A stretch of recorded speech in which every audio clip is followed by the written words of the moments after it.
Será que esses programas de bem-estar que estão sendo aplicados dentro das empresas, será que realmente isso tem contribuído para o bem-estar dos colaboradores, dos funcionários? Será que isso tem gerado realmente algum ganho tangível ali que possa ser medido e que tenha demonstrado, seja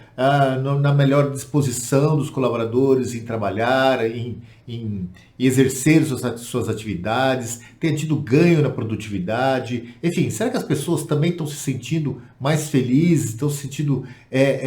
melhor consigo mesmo, esses colaboradores que têm participado desses programas de bem-estar?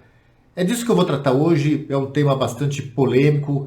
no qual eu vou trazer aqui o resultado de um case que há pouco tempo eu tive a oportunidade de fazer uma medição, entrevista com alguns colaboradores que têm participado desse tipo de promoção, de programação dentro das empresas. Eu acho que isso pode ajudar você a refletir um pouco mais sobre assunto e também a contribuir a você pensar e tentar aí encontrar dinâmicas que efetivamente possam ter mais sucesso, possa efetivamente trazer uma melhoria para a qualidade de vida e bem-estar de seus colaboradores. Então fica aí, senta aí que o bate-papo é bem bacana e eu tenho certeza que vai ajudar você a pensar um pouco mais sobre o assunto.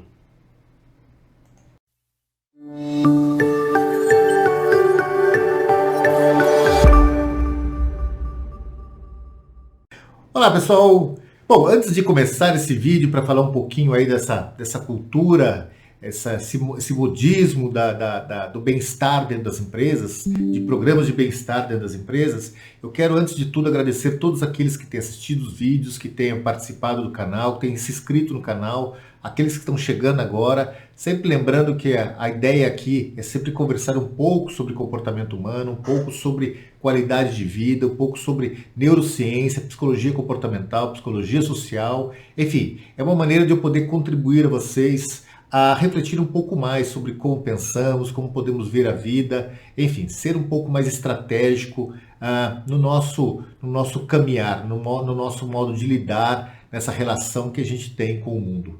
Beleza, pessoal? Então, muito obrigado a todos que participam, todos os e-mails, todas as mensagens, inclusive o tema de hoje também é contribuição de um grande colega meu, que é o Marcos. Ele me mandou essa questão para eu fazer uma avaliação de um processo que eu fiz dentro da empresa no qual ele trabalha, que é justamente tem praticado essa ideia de propagar a cultura do bem-estar com os seus funcionários. Eu tive a oportunidade de fazer entrevista com alguns colaboradores, na verdade foi um número bastante significativo de colaboradores dentro da empresa, e o resultado foi um tanto surpreendente, tanto para a equipe responsável de recursos humanos, como para mim também. Apesar de eu já ter acompanhado e ter aí trabalhado alguns movimentos de bem-estar dentro das empresas, já ter uma noção muito clara de como a gente deve praticar isso para que a gente não ultrapasse ali um limiar entre o que faz bem e o que faz mal para o colaborador. Nessa empresa eu tive ali até uma resposta até um pouco mais impositiva, mais firme com relação a esse tipo de programa. Então eu quero aqui justamente ajudar vocês a refletir um pouco sobre essa cultura do bem-estar dentro das empresas. Bom, essa empresa em particular, ela fez um movimento, ela tem realizado um movimento junto aos seus colaboradores, que tem ali demonstrado de uma maneira muito imperativa da importância das atividades físicas, da importância da alimentação, da importância do controle de peso, da importância de tentar manter uma vida saudável. E quando eu fui fazer entrevista com os colaboradores, muitos deles demonstraram um lado muito negativo daquele movimento que a empresa estava colocando junto aos seus colaboradores. E dentro dessas questões, muitos deles acabavam estar se sentindo ali meio que ansiosos, porque principalmente com a ideia da alimentação, a ideia do controle de peso, em vez de ajudar, eles estavam se sentindo muito pressionados com isso, e isso estava gerando uma ansiedade muito grande, porque isso acabou levando até a construção de uma propagação ali de cobranças muito subjetivas às pessoas. E alguns desses colaboradores se sentiam que que estavam sofrendo até bullying, porque o modo dele se alimentar, o modo dele das escolhas daquilo que ele quer fazer para ele, que ele acha que é bom para ele, não tem nada a ver com o desempenho do trabalho, com a qualidade daquilo que ele entrega. Pelo contrário, isso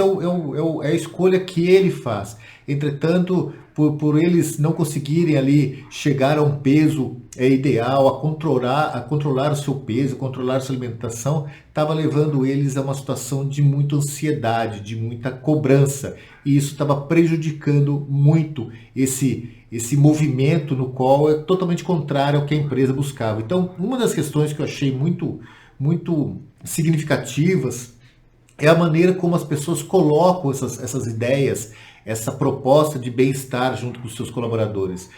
Nada pode ser impositivo, nada pode ser colocado como uma cobrança, porque isso pode interferir na própria alteridade da pessoa, na própria maneira da pessoa enxergar a sua própria vida, aquilo que está sob controle dela. Uma das características da psicologia comportamental é que nós nunca devemos afrontar as pessoas ou colocar imposições na pessoa, porque isso pode reverter de uma maneira muito negativa. A pessoa, sobre uma sensação de ameaça, sobre uma sensação de se sentir incapacitado ou de se sentir apequenado, ele pode reagir exatamente o contrário disso. E isso pode gerar não só o estímulo da pessoa se tornar ali mais agressiva, mais responsiva ou mesmo mais ansiosa. Isso também pode impactar diretamente na produtividade, porque a pessoa pode fazer um link entre ser produtivo e ter um corpo bonito. E isso não tem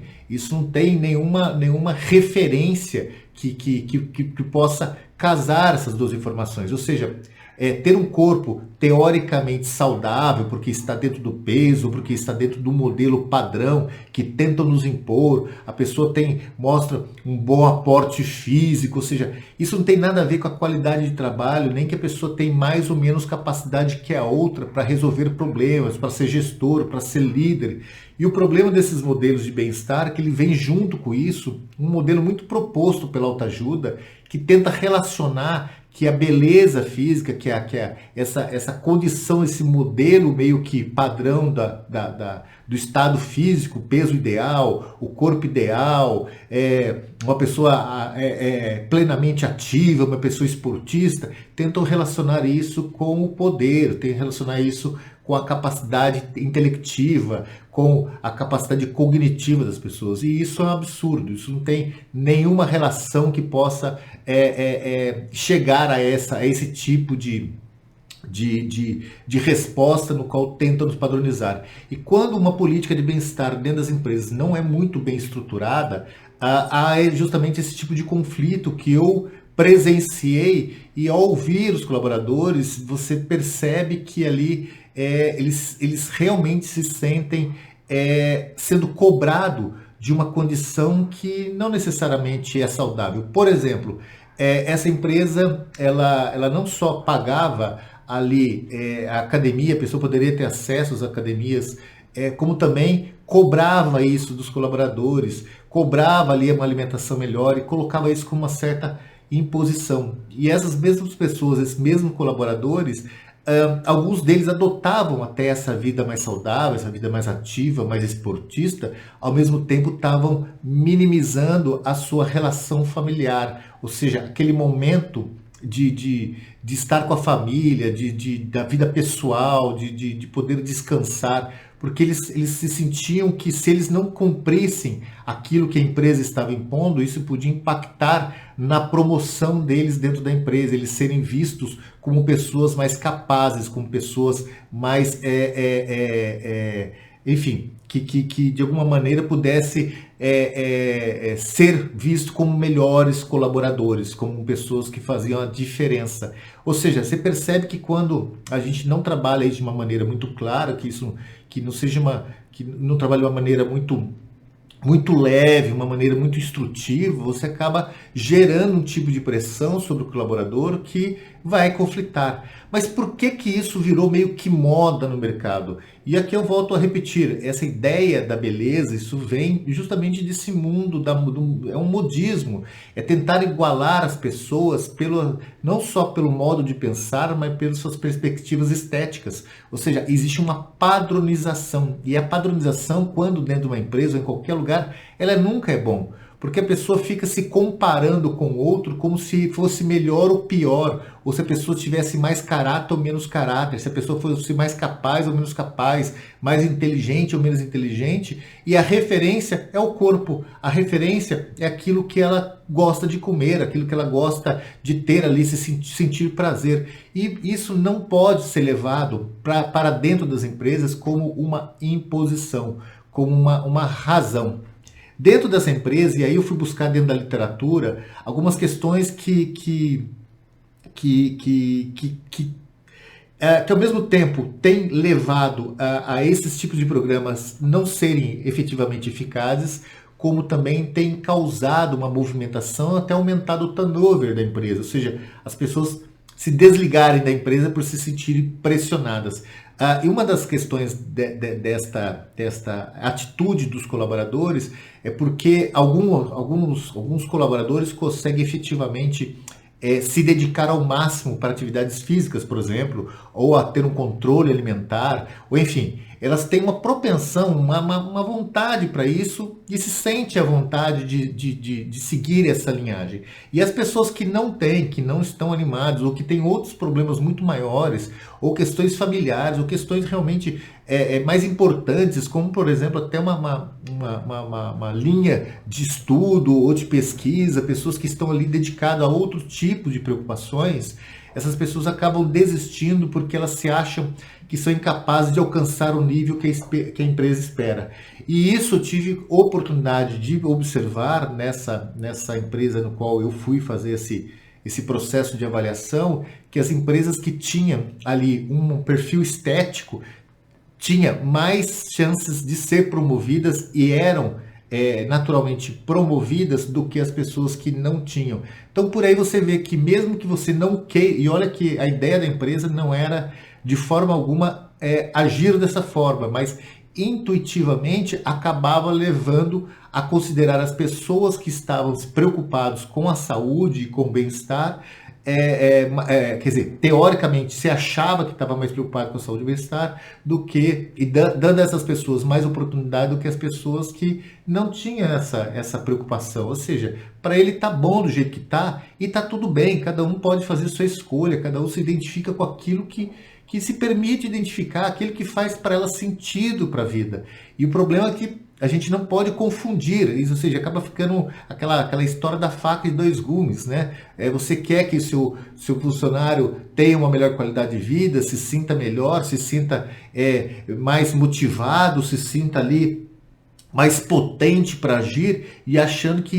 está na alimentação, está na atividade física, que só isso é a resposta, e não é. O corpo é uma parte da vida. Existe o problema da mente. Você, quando tem que atribuir esse tipo de cultura, ou seja, tenta levar esse tipo de cultura para dentro das empresas, você também tem que estar muito preocupado com a mente, de como as pessoas vão reagir, qual que é o clima organizacional, qual que é o nível ali da saúde mental das pessoas que fazem parte daquilo. Aqui vale uma outra, eu estou terminando de escrever um livro que chama A Sociedade da Dieta, que eu me preocupo muito em tentar entender a que ponto essa cobrança desse bem-estar que tentam nos impor, a que ponto ele está relacionado com a felicidade, a que ponto ele está relacionado com as emoções positivas, a que ponto ele está relacionado com os sentimentos bons, a que ponto que ele está relacionado com a qualidade efetivamente de vida. E aí um contrassenso e contraponto e até paradoxal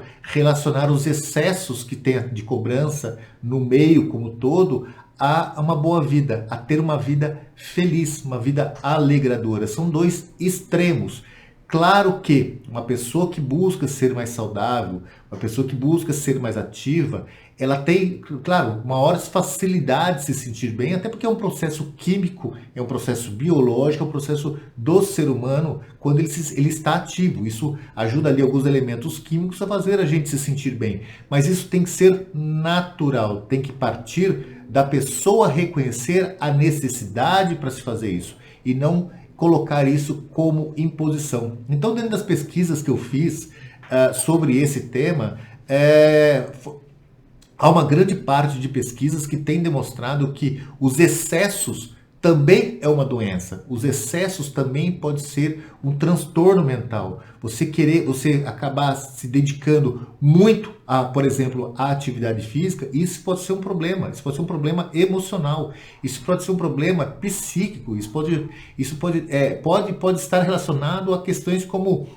pânico, a questão como depressão, a questão como ansiedade, a questão como esgotamento mental, ou seja, você usar outros artifícios para tentar encontrar recursos químicos para suplantar ou substituir aquelas questões psíquicas que tanto te domina, tanto te faz infeliz. Ou seja, sempre que a gente vai trabalhar a questão da mente, a questão do bem-estar das pessoas, a gente tem que entender que não é só o corpo, mas também a mente e o corpo. Então, muitas vezes, um ambiente saudável, um ambiente de bem-estar, ele começa pela qualidade do ambiente, por exemplo, das relações humanas, como elas acontecem, qual que é o respeito que existe entre as pessoas, como as pessoas são avaliadas, qual que é o modo, qual que é a conversa das pessoas, qual é o feedback, como é a política de feedback dentro da empresa, como que o líder, os gestores conversam com esses colaboradores, o quanto eles são ouvidos. De repente, uma simples cesta de frutas ou um ambiente saudável, bem iluminado, bem arejado, tem muito mais resultado do que impor certas condições ou certas cobranças que tem a ver com alimentação, tem a ver com atividade física. Ou seja, a gente tem que entender, tem que buscar encontrar dentro do ambiente um equilíbrio onde todos se sintam bem. E não que uma pessoa possa se sentir ameaçada, que é mais ou ameaçada por uma outra pessoa, outro colega de trabalho, porque aquele tem um corpo perfeito, aquele se preocupa com a estética, aquele se preocupa com a alimentação e o outro não se preocupa, o outro não tem tempo e nem tem recurso para isso. Então, esse tipo de análise é preciso ser levado muito a sério dentro das empresas antes de tentar impor isso. E eu vou aqui, para terminar esse bate-papo, só para vocês entenderem um pouco desse ambiente, né?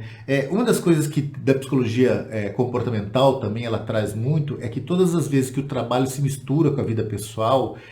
isso torna a pessoa menos produtiva e isso impacta na saúde mental. Então, por isso que eu quero aqui, a partir desse case, enfim, e também da literatura,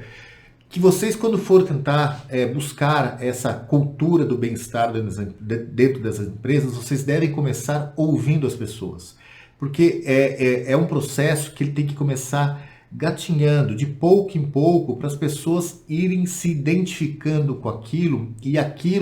e gerando efetivamente algo melhor para as pessoas, um sentimento que elas estão se sentindo melhores. Seja propagando com palestras de pessoas que trabalham,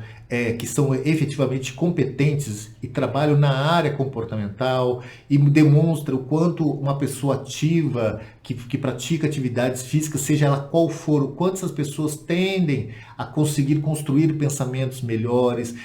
o quanto a alimentação influencia na emoção e no sentimento, ou seja, isso tem que ser feito de pouco em pouco, sem imposição e através da informação. Informar as pessoas através de dados, através de conhecimento e não querer mudar as pessoas, porque sempre que a gente vai tentar mudar as pessoas, a gente acaba infringindo um limite onde o resultado sempre vai ser negativo. Nós não mudamos ninguém, nós não somos capazes de mudar ninguém. Pelo contrário, isso pode agredir, a pessoa pode se sentir agredida, pode se sentir ameaçada, pode se sentir desrespeitada e você vai criar tantos outros problemas que são desnecessários para quem quer implantar uma cultura dessa de bem-estar. Então, ouça os funcionários, veja o que eles têm para dizer, o que eles têm para para questionar o que eles, quais as preocupações que eles têm com isso. Faça uma inclusão de pouco em pouco, com especialistas, com acompanhamento de especialistas. Essa empresa eu achei muito legal, porque ela pediu para que eu fizesse uma medição, ouvisse as pessoas do que elas estavam achando, para ver se qual o caminho que ela pudesse dar continuidade a esse programa de bem-estar. E nós fizemos juntos toda uma reestruturação dessa cultura, de colocar isso em prática lá dentro de uma maneira muito mais suave, uma maneira muito mais assertiva, muito mais aceita por seus colaboradores. Isso porque a gente parou para ouvir eles e entender o que eles estavam, o que estava sendo bom, o que não estava sendo bom, o que precisava mudar.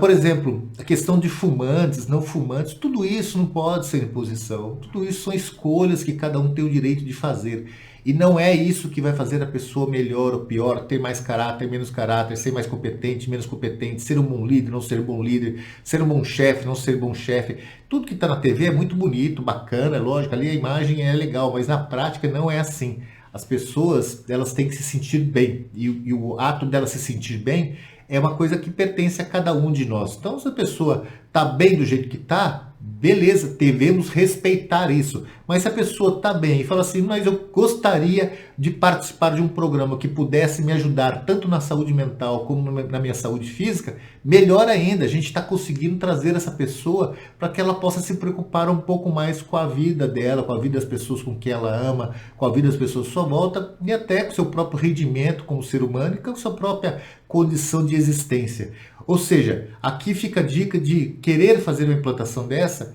ouça os funcionários, passo a passo, procure bons especialistas, é preciso fazer um acompanhamento disso. Claro que você dar recursos para as pessoas fazerem uma atividade física ou ter ali algum profissional que possa ajudar ali com um trabalho de mindfulness, ou seja, uma pessoa que pode ajudar ali a fazer alguns trabalhos de relaxamento, trabalhos